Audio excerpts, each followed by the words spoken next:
आप कंटिन्यू करोगे तो आपकी बातों में किस प्रकार का कोई तारतम्य तो दिखता नहीं, कोई तार्किकता तो दिखती नहीं। और ये बात अवश्य बता दें आपको, आज तक कोई भी मेरुदंड युक्त सरकार जो है वो चुनाव हारी नहीं है। मेरुदंड हमारी जो आज की मोदी जी की सरकार आजकल है वो लगातार ये अपने समर्थकों को विशेषकर से बताने में पूरी तरह सफल रही है कि हमने जिनको वोट दिया है वे राजदंड बिना मेरुदंड के उपयोग में लाएंगे, और राजदंड बिना मेरुदंड के उपयोग में लाया नहीं जा सकता। और आजकल है वो लगातार ये अपने समर्थकों को विशेषकर से बताने में पूरी तरह सफल रही है कि हमने जिनको वोट दिया है वे राजदंड बिना मेरुदंड के उपयोग में लाएंगे, और राजदंड बिना मेरुदंड के उपयोग में लाया नहीं जा सकता। नमस्ते, मैं हूं संजय दीक्षित और आप देख रहे हैं दी जयपुर डायलॉग्स। आरंभ करने से पहले आपको याद दिला दूं कि इस वीडियो को आप कृपया लाइक करें, इसको शेयर करें और सब्सक्राइब अवश्य कर लें बेल आइकॉन दबाते हुए, और पत्रम पुष्पम से हमें अनुग्रहित भी करें। बात करेंगे राजदंड की। अभी कुछ दिनों पहले बहुत ही एक भव्य समारोह में सेंगोल नाम के राजदंड की स्थापना हमारी लोकसभा स्पीकर के बगल में की गई।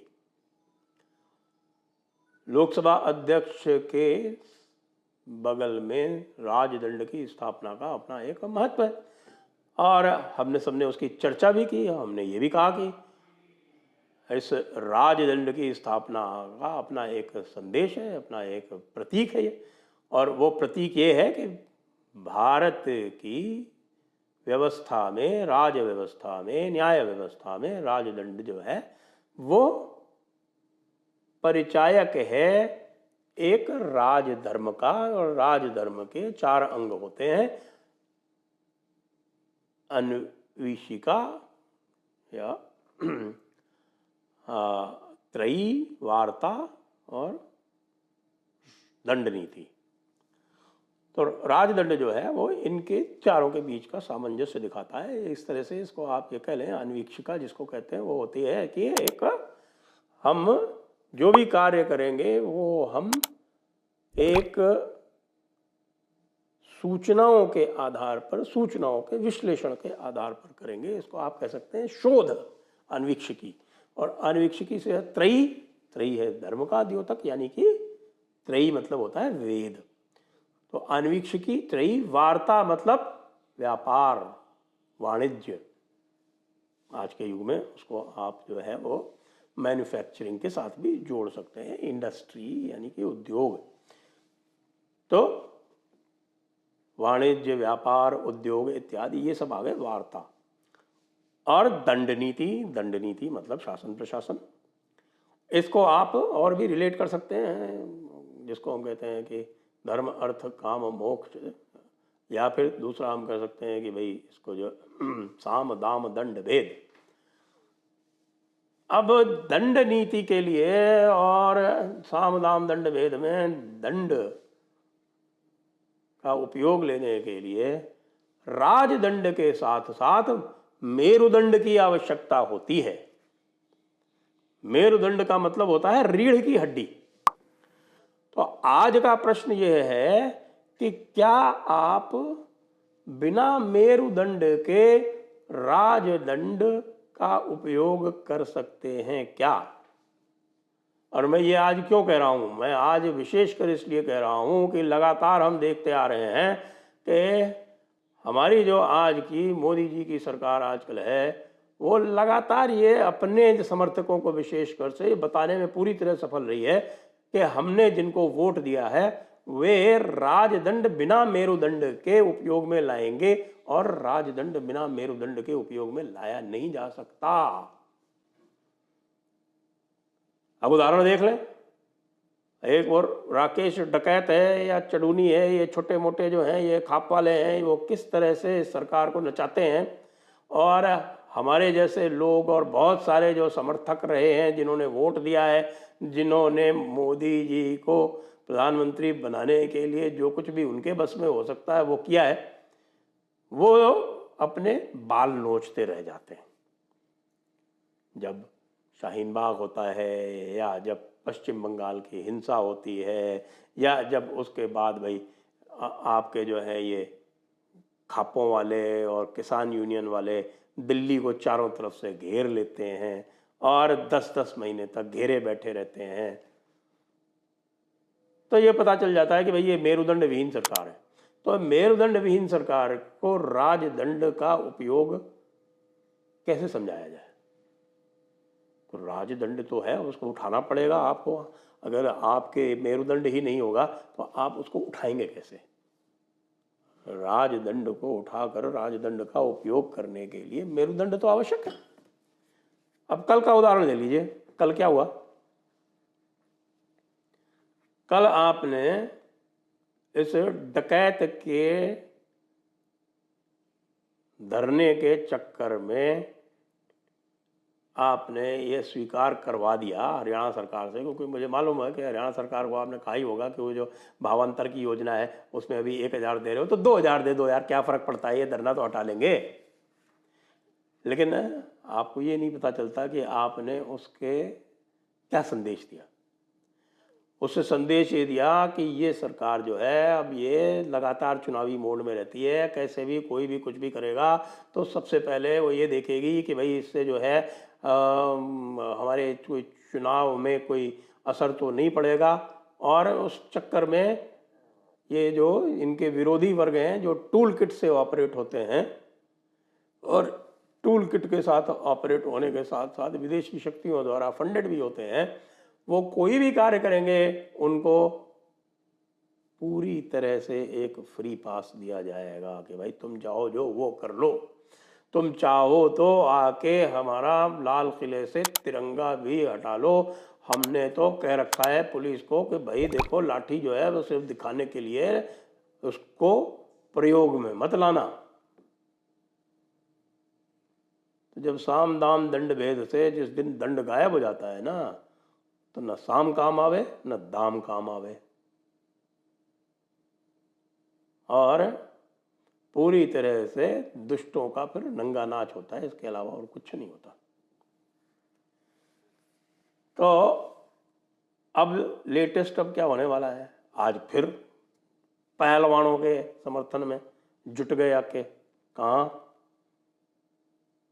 बहादुरगढ़ के पास दिल्ली रोहतक रोड पे फिर खाप वाले आ गए। तो भाई ये तो खाप वाले तो रोज कुछ ना कुछ करेंगे अब तो, क्योंकि उन्होंने देख लिया कि जाम करो, सरकार के पास मेरुदंड तो है ही नहीं, मेरुदंड नहीं है तो राजदंड कहां से ये उपयोग में लाएंगे भाई? जहां है मेरुदंड वहां डकैत नहीं जाता है, आपको भी पता है। ये जो डकैत है ये इस तरह का कोई कार्य उत्तर प्रदेश में करते हुए नहीं पाया गया। एक बार लखीमपुर गया था और लखीमपुर में जाते ही इसने सबसे पहला काम किया कि समझौता करवा दिया,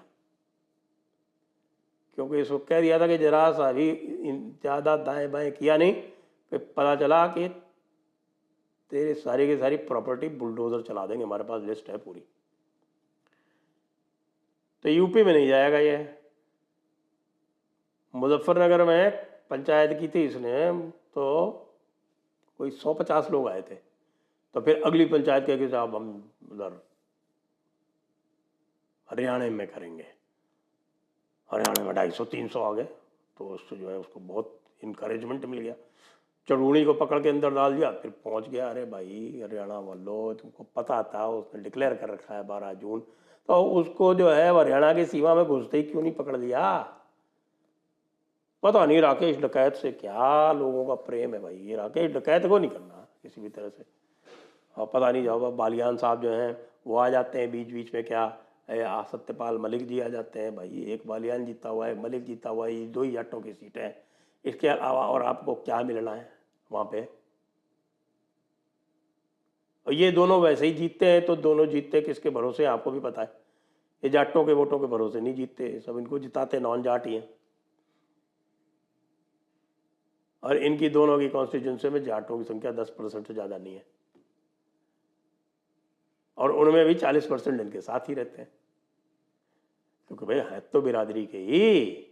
अगर कोई डकैत के कहने से थोड़ी वोट दे देंगे, डकैत के कहने से वोट देते होते तो भाई ये हालत थोड़ी होती राष्ट्रीय लोकदल की जो हुई। तो मेरुदंड जो है वो इस सरकार में कैसे प्रत्यारोपित किया जाए, क्योंकि अब तो यही है कि इसका ट्रांसप्लांटेशन ही हो सकता है, बाकी तो मेरुदंड जब रहा ही नहीं तो उसके लिए क्या किया जाए, उसका ट्रांसप्लांटेशन किया जाए। और ट्रांसप्लांटेशन करने के लिए क्या उपाय किए जा सकते हैं वो आप लोग बता सकते हैं हमको, कि भाई सरकार को किस प्रकार से मेरुदंड के साथ, यानी क्या अभी मेरुदंड विहीन है, तो ये मेरुदंड वाली सरकार इसको कैसे बनाया जाए। आज का प्रश्न यही है कि बिना मेरुदंड कैसा राजदंड। अभी तो साल भर बाकी है चुनाव में। ये एमएसपी का आपने जो ये खोल दिया ना मामला, आप 26 फसलों की एमएसपी डिक्लेयर करते हो। सरकार जो है वो प्रोक्योरमेंट धोखा ही करती है, बाकी का सारा छोड़ा हुआ है। यदि सरकारें चाहे, सरकारें राज्य सरकारें तो अपने लेवल पे कर ले, नहीं तो जो दूसरे लोग करते हैं उसमें जो है वो भावांतर वाला लगा के कि भाई जो कम दाम मिल रहा है मार्केट से उसको किसी तरह से कॉम्पनसेट कर दें। और ये कॉम्पनसेशन मांगा गया खाली हरियाणा में, पंजाब में नहीं आंदोलन हुआ। पंजाब में हरियाणा से भी कम दाम मिल रहे, राजस्थान की कोई बात ही नहीं कर रहा, यूपी में भी नहीं जा रहा डकैत। और ये एक माइनर सी फसल है ये सूरजमुखी की, जिसकी सही बताएं तो किसी को आवश्यकता भी नहीं है। अब ये बताओ आप कि आपने अलग अलग चीज़ों पे ये 26 पे जो डिक्लेयर कर रखा है, अब ये हर एक के लिए रोज बैठ जाए जाके सड़क पे, तो आप क्या करोगे? हर एक को आप यही देते रहोगे, भावांतर करते रहोगे कि हाँ ठीक है लूट सके तो लूट। एक तरफ फ्रीबीज के बारे में बोलोगे, फ्रीबीज के अगेंस्ट पे बोलोगे, और दूसरी तरफ ये जो एमएसपी का जो इलॉजिकल एक सिस्टम बना रखा है वो आप कंटिन्यू करोगे। तो आपकी बातों में किस प्रकार का कोई तारतम्य तो दिखता नहीं, कोई तार्किकता तो दिखती नहीं।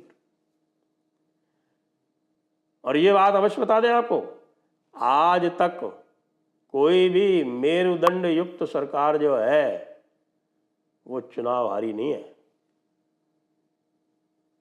मेरुदंड युक्त सरकार का अर्थ जो है वह आतताई या तानाशाह सरकार नहीं होता है। योगी जी की मेरुदंड युक्त सरकार है तो वो तानाशाही वाली सरकार नहीं है, वो दुष्टों को दंड देती है और सज्जनों के साथ रहती है। और यही राजधर्म का तत्व है, राजधर्म का निचोड़ है। तो राजदंड का उपयोग करना तो सीखिए महोदय। राजदंड स्थापित तो हो गया, लेकिन वो स्थापित क्या केवल दर्शनों हेतु है, उसका उपयोग भी किया जाएगा या नहीं किया जाएगा। और उसको उपयोग करने के लिए मेरुदंड युक्त तो होना ही पड़ेगा। यदि मेरुदंड नहीं होगा, रीढ़ की हड्डी नहीं होगी, तो आप उठा ही नहीं पाएंगे। इसलिए मेरा आह्वान है सभी से कि इस सरकार को मेरुदंड युक्त होने में इसकी सहायता करें। जय हिंद, वंदे मातरम।